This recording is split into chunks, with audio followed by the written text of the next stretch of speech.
Hi, my name is Kausar and I am from grade 10th. So today I am going to explain you about reflex action. First of all, suddenly when we keep our hand near any sharp object or hot object, we suddenly take our hand back.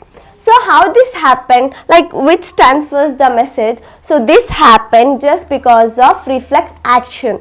So reflex action is a sudden action.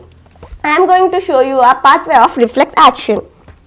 So sensory neuron will send the message to spinal cord will send the message to motor neuron, and motor neuron will send the message to effector, and we take our hand back. So this all function is done by neuron. So as you can see, structure of neuron. Dendrites will take the messages and this passes to cell body, and from cell body it goes to axon, from axon nerve ending. By this way messages will be passing. So this all is done in the reflex action. So reflex arc basically a sudden response to a involuntary response to stimulus. It helps organisms to take quick hand back or quick things. So pathway of reflex arc. Reflex arc is nothing but just a pathway of reflex action. So receptor, sensory neuron, spinal cord, relay neuron, and from relay neuron, motor neuron.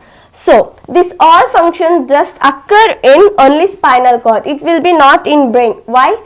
Because brain is involved in thinking and this is a sudden action. It should be sudden. So the all function is only happening in spinal cord. It is not happening in brain. Thank you.